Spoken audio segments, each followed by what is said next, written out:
Pacaran lama belum tentu sampai ke pelaminan. Sederet selebriti pun memilih ta'aruf alias mencari jodoh tanpa proses pacaran. Sederet selebriti muda seperti Dinda Hau dan Reim Bayang serta Rizky dan Nadia menjalani ta'aruf demi menghindari fitnah. Seperti apa proses ta'aruf yang dijalani Rizky? Apa yang membuat Rido enggan mengikuti jejak kembarannya Rizky untuk menjalani ta'aruf?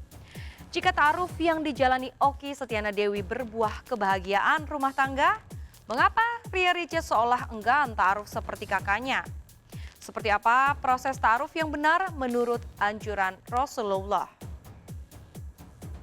Bersama saya, Dia Sestari, kita akan mengulas seluk-beluk di balik pernikahan selebriti muda melalui proses ta'aruf hanya di Berita Artis Ternama Barista. Menikah denganku, menempatkan cinta, melintasi perjalanan usia. Nikah tanpa pacaran atau yang dalam Islam dikenal dengan ta'aruf seolah menjadi tren di kalangan selebriti muda. Tahun ini saja, sedikitnya ada 3 pasangan yang proses ta'aruf dan pernikahannya menjadi trending topik. 3 bulan lalu ada Feby Palwinta dan Razi Bawazir. Dan di bulan Juli ini ada 2 pasang pesohor yang jadi perbincangan panas netizen. Mereka adalah Dinda Hau dan Reim Bayang, serta Rizky Safarudin dan Nadia.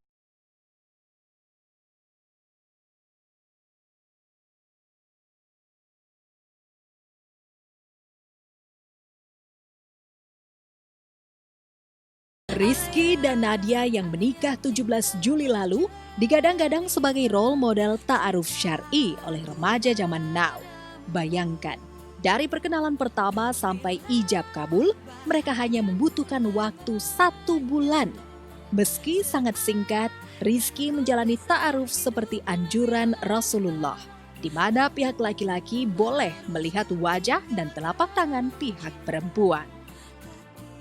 Benar-benar melibatkan orang tua juga. Alhamdulillah orang tua setuju gitu, karena memang orang tua juga keinginannya juga ada di dia gitu.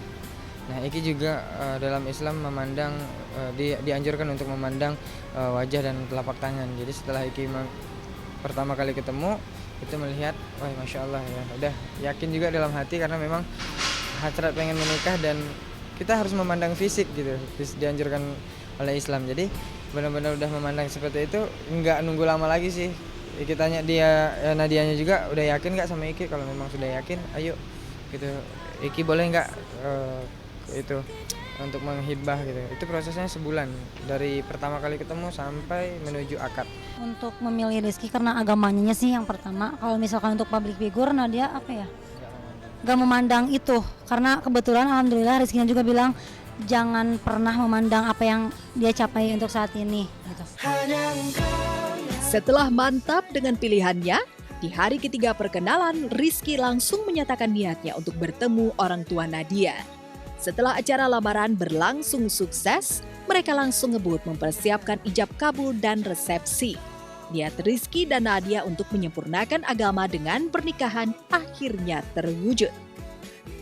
Canggung gitu ya. Kalau untuk rasa canggung pasti ada gitu kalau untuk pertama. Tapi karena kita tuh pengen banget, nggak sabar untuk ketemu gitu, udah nggak sabar lagi untuk ya Allah pengen saling curhat nih gitu kan, apa yang aku alamin, apa yang dialamin juga, pengen benar-benar ya udah menata untuk masa depan gitu. Jadi ya pengen cepat-cepat aja ya. Alhamdulillah untuk sifat masih sama baik ya, mudah-mudahan sampai seterusnya gitu. Kalau Iki sendiri sih mandang Nadianya belum ada sifat yang buruk yang Iki dapat gitu. Karena memang alhamdulillah ya dari awal kita sudah menekankan bahwasanya kita curhat-curhatan dulu nih masa lalu seperti apa. Udah gitu aku itu seperti apa. Jadi memang harus jujur sih di situ kan. Apa ya, hidup tanyakan aja lagi hatinya gitu. Memang ini gimana Ki? Udah mantap hatinya gitu. Sudah oke, sudah siap mentalnya untuk itu. Jangan nanti kaget ketika nanti belum tahu semuanya, karena konsep taaruf itu kan kita nggak tahu ya gitu. Cuman dia kirim CV doang, terus kita lihat CV-nya dan baik buruknya kan belum tahu nih sifat dan wataknya. Jadi jangan sampai kaget nantinya, dan kalian juga harus saling mengenal dan berkomunikasi dengan baik sih tentunya. Namun benarkah karena masa ta'aruf yang singkat, Nadia belum bisa membedakan yang mana Rizky dan yang mana Rido, adik kembar suaminya. Pernah sekali. Mau Mau ngasih handphone sama Iki, ternyata ke Rido. Bang, katain itu ya. Salah. Gitu sih. Pasti salah dia. Oh, ya terbiasa dong. Berbeda dengan kakak kembarnya, Rido belum beruntung di jagat asmara. Sejak putus dengan Salsyadila Juwita, putri bedangdut Iis Dahlia, Rido memang berulang kali diisukan pacaran, tapi tak ada yang serius hingga tahap lamaran. Lalu benarkah Rido ingin menjalani ta'aruf seperti sang kakak kembar? Kalau itu mah berjalannya aja. Kalau untuk ikut-ikutan sih enggak sih ya. Karena memang ta'aruf itu memang nggak gampang sih menurut Rido. Kita harus mengkoneksikan diri kita dengan Allah, benar-benar minta sama Allah sepertiga malam. Tuh sholat apa namanya istiqoroh, tahajud, istiqoroh, hajat semua akan dilaksanain. Termasuk dengan puasa sunnah kayak puasa Daud, puasa Senin Kamis itu akan memang kalau dituruti sih insya Allah dapat ya gitu. Tapi itu sih sejalannya aja karena Ido juga berjalan dalam proses waktu itu. Ido juga akan ngumpulin juga lah finansialnya.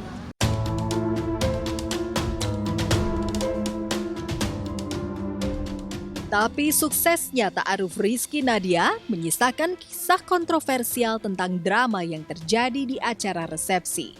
Saat pedangdut Lesti Kejora, mantan kekasih Rizky, maju ke pelaminan untuk memberikan selamat pada keluarga dan sang mempelai, Lesti menangis di pelukan ibunda Rizky. Lesti datang terus ya itu sih manusiawi sih. Karena datang itu Lesti aja hebat banget udah mampu untuk datang ke situ dan memberikan selamat ke Nadia dan Iki luar biasa. Tapi kalau untuk nangis itu bukan karena bikin balikan sih. Karena itu manusiawi. Jadi keingat mungkin masa lalunya atau apalah. Siapa sangka momen itu kabarnya membuat Salsyadila kesal. Salsa yang juga tengah berada di pelaminan bersama Iis Dahlia ibundanya memposting kalimat yang diduga menyindir Lesti di akun Instagramnya. Dekat kalau yang Salsa sama Kak Lesti itu dekat. Kenal lah tuh.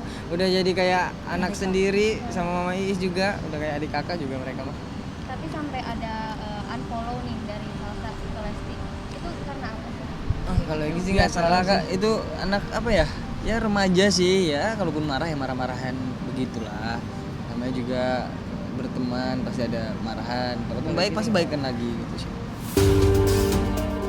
Bisa jadi Salsya kesal pada Lesti yang kabarnya memutuskan hubungannya dengan Rizky pada Maret lalu. Sejak drama di momen resepsi itu, Salsya dan Lesti saling unfollow akun Instagram.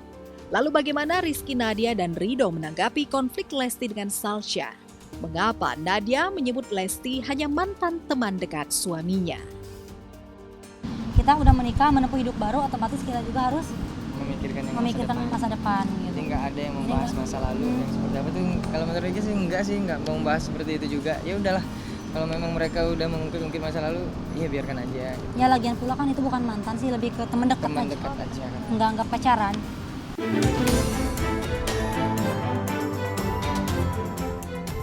Drama mantan pacar hadir di resepsi pernikahan juga dialami oleh pasangan Dinda Hau dan Ray Bayang. Bedanya, drama itu seolah tenggelam oleh proses ta'aruf dan masa-masa pengantin baru yang dijalani Dinda Ray Bayang. Karena ta'aruf tak lebih dari 3 bulan, Ray sempat kaget ketika istrinya tak bisa masak mie instan. Oh, nggak bisa masak. Ya Allah, kalau menurut aku sih itu justru kita nanggepinnya lucu karena apa ya? Ya namanya juga baru menikah gitu kan. Kenapa makanya aku bawa bercanda juga. Aku mau bangun rumah tangga bukan rumah makan. Nah itu. Karena aku rasa ya pernikahan itu bukan tempat bertukar ekspektasi itu, tapi tempat menyesuaikan satu sama lain. Dan aku rasa itu semua bisa belajar. Kita bisa belajar. Mungkin di balik nyinyiran teman-teman semua, misalnya kayak bilang kurangnya skill ini, tapi kan mereka nggak tahu di balik itu ada skill yang luar biasa yang mungkin teman-teman ini tuh nggak bisa gitu loh. Kisah di balik tirai pengantin baru itu pun menjadi viral karena Dinda dianggap lebay. Tak heran suara-suara sumbang dilontarkan oleh netizen. Mereka berharap Dinda Ray jangan berlebihan karena perjalanan rumah tangga mereka masih panjang.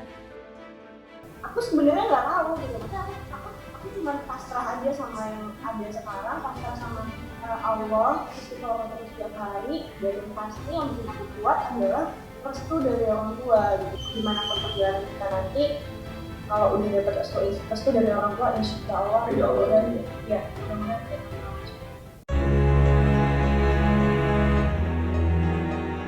Berbeda dengan Dinda Ray Bayang, pasangan Feby Palwinta dan Razi Bawazir tak sampai merasakan pedasnya komentar netizen.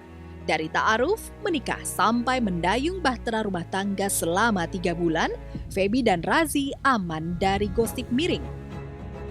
Namanya menikah kan pasti ada plus minus semuanya gitu kan, tapi lebih banyak senangnya lah yang pasti gitu.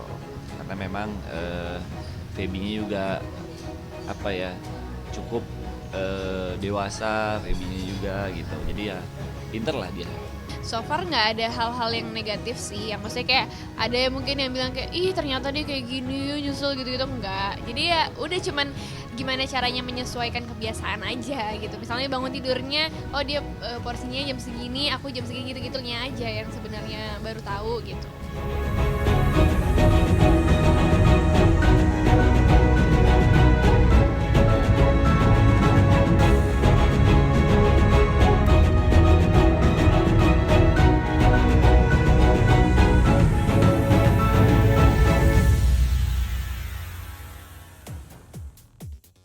Ya, ta'aruf atau proses cari jodoh tanpa pacaran adalah pilihan. Lalu benarkah pilihan menikah dulu baru pacaran seperti yang ditempuh Anissa Rahmah dan Diro rawan konflik? Pernah menjadi role model ta'aruf. Bagaimana kabar terkini rumah tangga Oki Setiana Dewi dengan Ori Fitrio?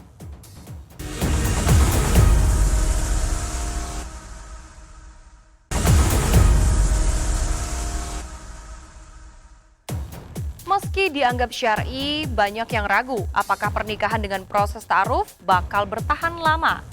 Namun sejumlah pesohor yang menjalani pernikahan dengan proses ta'aruf seperti Oki Setiana Dewi dengan Ori, Fedi Nuril dan Kalista Fani Widya Sasti, serta Muhammad Alvin Faiz yang menikahi Clarissa di usianya yang terbilang muda, seakan mampu mematahkan anggapan tersebut. Lalu mengapa pria Ricis seolah ragu menjalani ta'aruf? Seperti apa perjalanan rumah tangga sejumlah pasangan yang menikah melalui proses ta'aruf?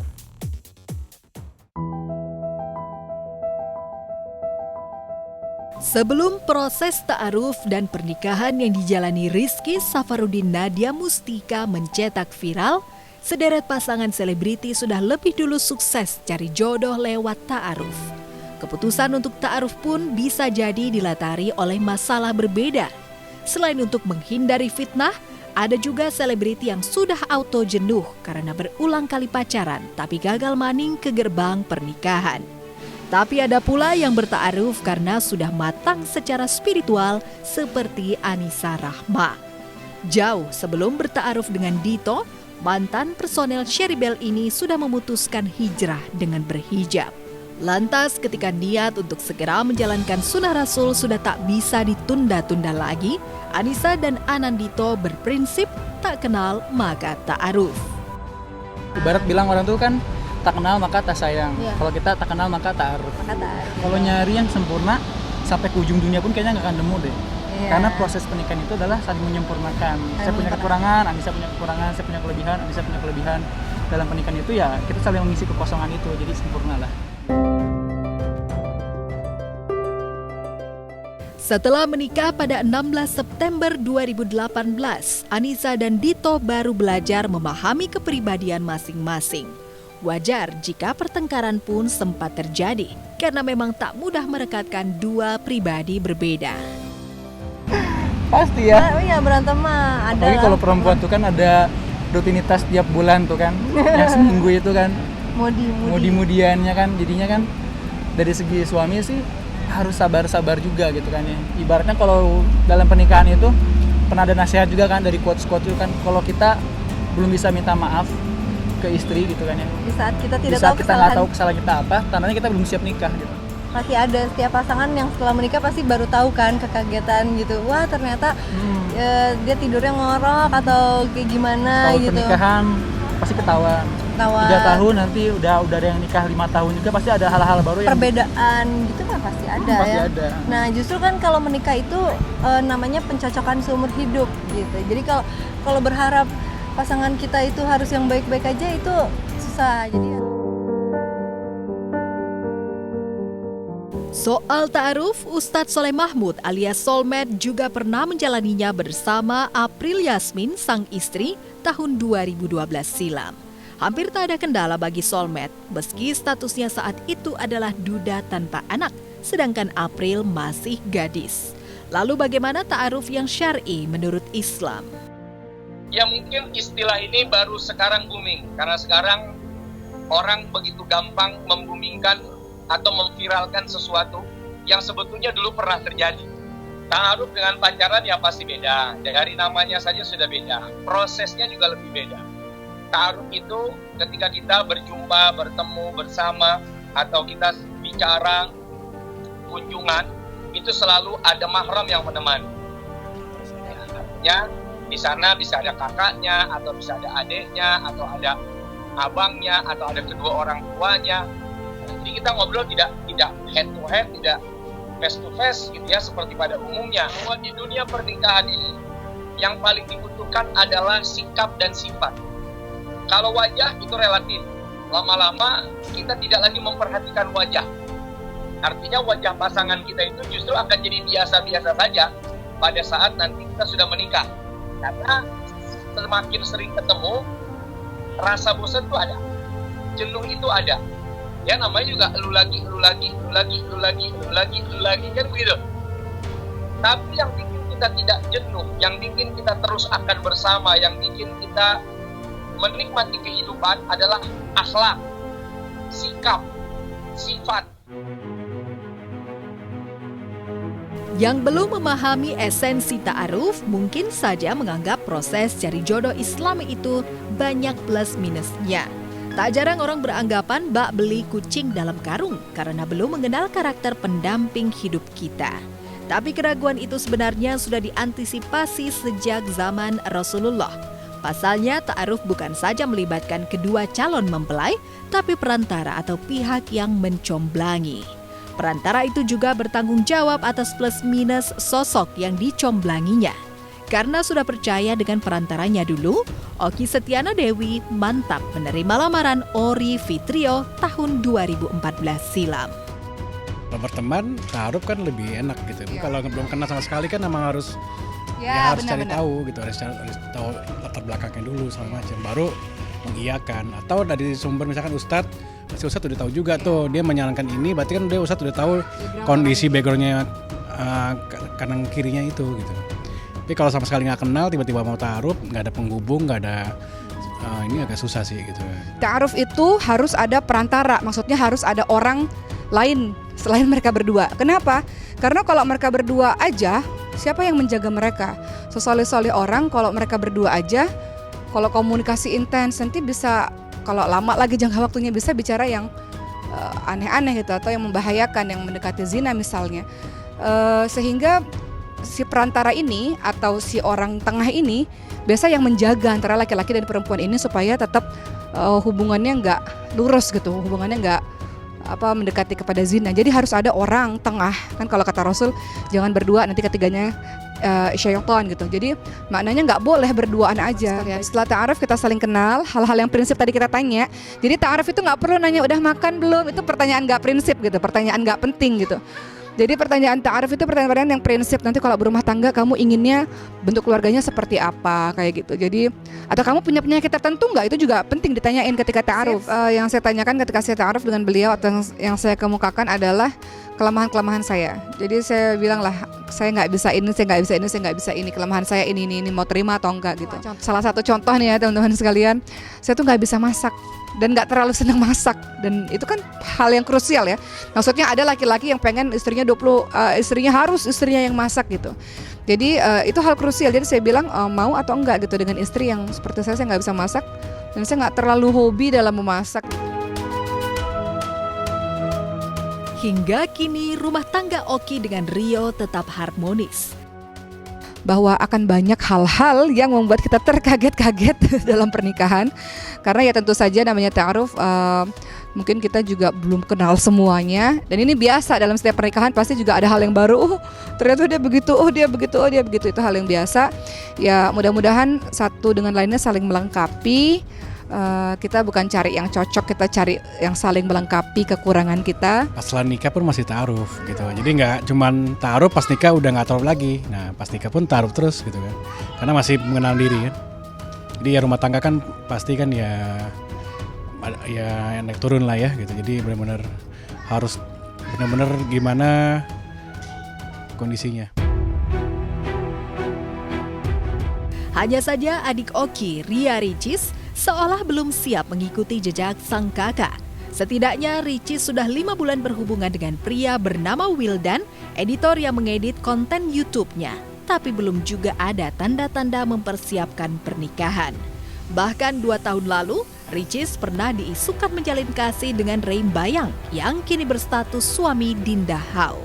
Lalu bagaimana tanggapan Oki tentang kisah cinta sang adik? Jadi tugas saya tuh pemirsa, saya mencari laki-laki jomblo, terus saya serahkan kepada papa saya. Pak, ini gimana Pak menurut Papa kalau untuk Ricis? Ini keluarganya ini orang tuanya ini adik-adiknya ini. Kata Papa, oke, coba dipelajari dulu gitu. Jadi saya tukang mempelajari calonnya Ricis. Jadi semuanya harus lewat saya dulu pemirsa. Setelah itu baru ke Papa, baru ke Ricis. Nah, ntar nikahnya sama papa. Nikahnya bukan sama saya. Nih kakak kedua. Date-nya Ricis itu adalah terpenting dalam keluarga kita. Jadi kita saling membicarakan, tapi yang paling tekun untuk mempelajari bibit bebet bobot siapakah dia adalah Mbak Oki. Karena Mbak Oki benar-benar pingin adiknya ini ada yang mengayomi. Yang terbaik. Betul. Kalau dari Ibu gimana Bu? Pinginnya calon menantu yang seperti apa? Kan hari raya Idul Adha Ricis sendirian sepi, waktu kita belum datang sepi sendirian. Gimana tuh Bu? Padahal umurnya udah 24 tahun. Ya kasihan lah Ricis lah, belum ada temennya. Nanti ibu kasih kriterianya calonnya Ricis ya. Yang agamanya bagus, sayang keluarga, sayang ponak-ponak. Saya sayang Ricis juga, dan tanggung jawab sama Ricis. Dan Ricisnya ya suka juga. Kalau Ricisnya nggak suka ya kita udah nggak bisa dipaksa. Pertama tuh harus punya pekerjaan tetap. Ya apa itu pekerjaannya, yang penting pekerjaan tetap seperti itu ya. Baik, wajar lah gitu kan, karena tugas seorang suami itu kan harus tanggung jawab atas keluarganya gitu kan. Kalau dibilang sepi sih enggak, cuma tadi bilang hanya nyanyi saja. Sendiri lagi dan akhirnya sendiri lagi gitu ya. Nggak, jadi mau nanya, ini serius nih. Jadi Ricis itu udah mulai harus pelan-pelan ngelihat siapa gitu nggak apa kan? Ya sekarang sudah waktunya lah, sudah sewajarnya waktunya untuk mengarah ke sana.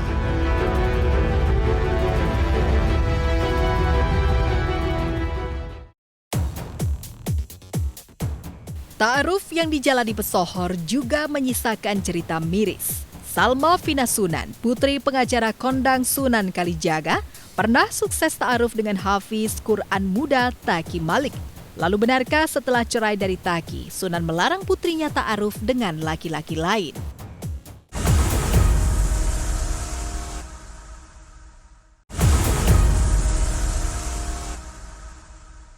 Pemirsa, RCTI mengadakan kegiatan new normal untuk Anda agar bisa rutin berolahraga dan menjaga kesehatan. RCTI Just 1000 Encourage Jakarta Virtual Run. Caranya, download aplikasi 99 Virtual Race di Play Store atau App Store, buat akun, lalu pilih menu race dan lakukan pembayaran. Pendaftaran dibuka mulai 19 Juli dan kuota terbatas loh. Untuk informasi lebih lanjut, cek di Instagram @officialrcti dan @rcti-events. Menjalani ta'aruf dengan seorang hafiz Quran muda, Taki Malik nyatanya rumah tangga Salma Vina Sunan hanya bertahan 1 bulan. Perceraian keduanya pun sempat menyisakan konflik panjang. Lalu benarkah pasca pernikahannya dengan Taki gagal, Salma Vina sempat mengalami depresi? Benarkah Sunan Kalijaga sang ayah melarang Salma Vina menikah tanpa pacaran? Apa yang membuat Sunan Getol menjodohkan Salma Vina dengan pria kaya? Sebelum menyimak fakta pamungkas, izinkanlah saya, Dia Lestari, pamit undur diri dari hadapan Anda. Saksikan terus berita artis ternama Barista setiap hari Sabtu dan juga Minggu hanya di RCTI.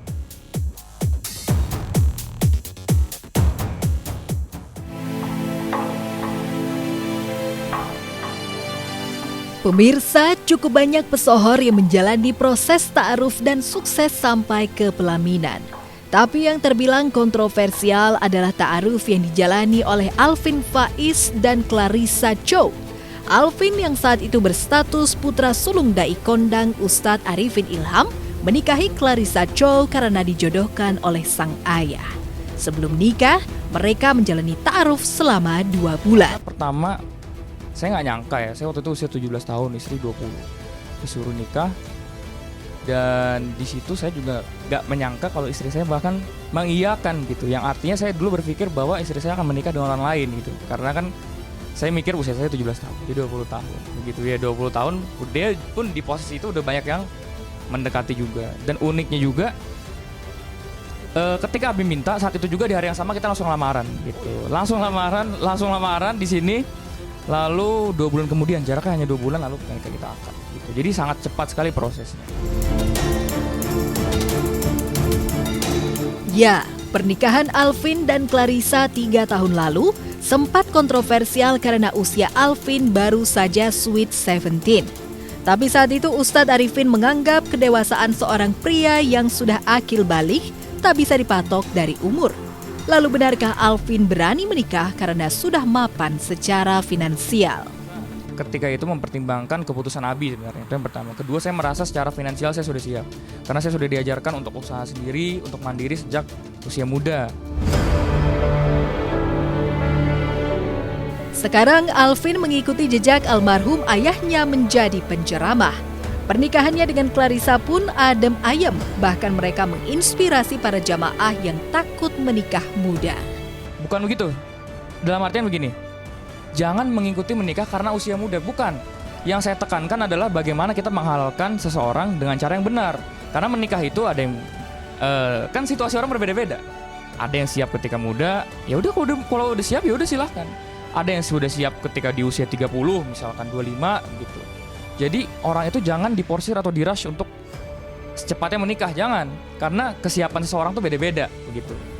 Makanya saya lebih bilang kepada follower saya, jangan contoh nikah muda saya. Kalian mau nikah muda silahkan, tapi kalau sudah siap. Karena kalau misalkan secara buta kalian langsung kayak mengkampanyekan nikah muda, itu bahaya. Kalau dia sudah siap lahir batin, ya kenapa enggak? Dia menikah muda, dia sudah siap lahir batin, siap untuk bertanggung jawab. Kemudian ta'aruf dengan proses yang betul, dia tahu betul tentang pasangannya, dengan background pasangannya, ya kenapa enggak. Tapi jangan menikah muda untuk orang-orang yang belum siap atau belum matang. Khawatir nanti ketika menikah itu kan banyak ya persoalan-persoalannya gitu. Khawatir kalau nanti belum matang secara emosional misalnya, dikit-dikit berantem, ujung-ujungnya pisah di pernikahan muda.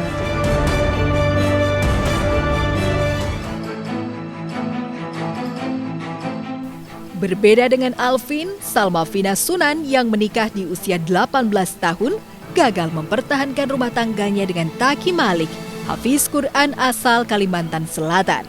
Alma yang menjalani ta'aruf dengan Taki selama 2 minggu semula bangga mengupload foto pernikahannya. Tapi pasca bulan madu mereka ke Swiss mendulang pertengkaran lantaran Taki keberatan dengan busana yang dikenakan Alma, mereka memutuskan pisah rumah. Sebulan kemudian Alma menggugat cerai Taki. Proses cerai mereka sempat diwarnai konflik panas sebelum disahkan oleh Pengadilan Agama pada Februari 2018. Lalu benarkah Alma menyesal telah menjalani ta'aruf yang begitu singkat? Aku juga nggak tahu ya kenapa waktu itu bisa apa sebenarnya juga sampai bisa memilih untuk ta'aruf gitu. Sebenarnya sebenarnya kalau aku bilang gitu, kalau aku boleh bilang gitu, memang lebih baik mengenalnya lebih jauh. Nggak, ta'aruf itu tidak salah gitu. Cuma ya itu ada konsekuensinya. Kalian belum mengenal satu sama lain gitu. Terus juga belum tahu sifat-sifat asli satu sama lain gitu. Ta'arufnya tidak salah. Aku nggak pernah bilang ta'aruf itu tidak baik. Baik kalau mau dilakukan sangat-sangat baik gitu. Aku mensupport siapapun yang mau ta'aruf. Cuma itu ketika konsekuensinya ada. Ta'aruf itu datang dengan konsekuensinya sendiri. Tidak terlalu mengenal pasangan, tidak terlalu mengenal sifat pasangan gitu sih. Ya yang pasti gini, pesan buat anak-anak, ta'aruf itu mungkin baik ya, tapi alangkah lebih baiknya lebih tahu dulu lah siapa pasangan kita gitu. Memang tidak ada yang menjamin bahwa orang ta'aruf tidak akan pernah bercerai, tidak. Orang ta'aruf masih langgeng sampai meninggal, tidak juga ada jaminan. Ini adalah proses yang berbeda. Proses antara pacaran dengan ta'aruf itu memang beda. Jadi proses ini penting dalam agama. Kandasnya pernikahan Alma dan Taki memang sempat jadi sorotan publik. Apalagi proses perceraian keduanya pun sempat diwarnai konflik panjang. Hal ini tentu saja membuat batin Alma bergejolak. Apalagi di usianya saat itu yang masih terbilang muda, Alma harus menyandang status janda. Bahkan ia kabarnya mengalami depresi hingga memutuskan untuk melepas hijabnya. Tak hanya itu, beberapa waktu lalu kehidupan Alma kian jadi sorotan netizen lantaran Alma dikabarkan pindah keyakinan. Kini 2 tahun pasca bercerai dengan Taki, benarkah Alma trauma untuk menikah lagi? Benarkah Sunan tak ingin Alma menikah melalui proses ta'aruf? Kalau trauma enggak ya, aku selalu bilang gitu sama semua orang gitu yang bertanya. Trauma enggak, bahkan aku malah mengambil sangat banyak pelajaran dari situ. Tapi kalau dibilang trauma, tidak. Bahkan aku bisa bilang bahwa yang sangat trauma itu orang tua aku gitu. Aku mungkin aku saat ini gitu setelah 2 tahun lebih ya kalau nggak salah sudah bisa menerima dan sudah bisa legowo gitu kan. Tapi yang lebih trauma itu orang tua aku, dan itu benar dibuktikan dengan pada saat waktu kenalin yang baru yang mau serius, aku kayak nggak kenal orang tua aku, kayak aku tidak expect mereka akan sebegitunya sama yang baru gitu. Saya lebih menjaga lah ya, lebih protek, lebih memfilter siapa calon pendampingnya Salma berikutnya. Karena yang pasti karena di awal dulu pernah gagal, saya sebagai orang tua nggak kepengen lah ada kegagalan di kehidupannya Salma lagi terkait dengan pendampingnya. Jadi saya pikir saat ini ya kita lihat aja pelan-pelan seperti apa orangnya. Kan saya juga baru ketemu 1 kali ya. Saya baru ketemu 1 kali, jadi ya nanti kita lihat deh gimana. Waktu biar berbicara gitu. Salma itu anaknya nggak berlarut-larut lah. Ya tipikalnya tidak berlarut-larut. Tapi memang mungkin ya dia tidak bisa secepat merubah haluan. Masa-masa pahit sudah Alma lalui. Kini putri pertama pasangan Sunan Kalijaga dengan Heidi ini sudah kembali move on. Pengalaman menyakitkan itu seolah jadi pacuan Alma untuk bangkit dari keterpurukan. Dan kini Alma kabarnya sudah memiliki kekasih baru, seorang pria bule asal Amerika bernama Tony. Meski sudah mengenal selama 4 bulan, Alma enggan buru-buru untuk meresmikan hubungannya ke jenjang pernikahan. Udah 4 bulan ya, udah lebih dari 4 bulan sih. Iya, sangat-sangat tidak mudah, dan ibuku juga dari dulu bilang gitu, rumah tangga tidak mudah. Itu pesan ibuku sih, rumah tangga itu tidak mudah. Dan mungkin kalau sekarang memang jauh lebih setelah namanya juga sudah punya pengalaman yang menurut aku sangat-sangat melelahkan. Berada di fase seperti itu tuh capek banget gitu kan. Jadi memang aku sendiri memang sangat-sangat berhati-hati banget.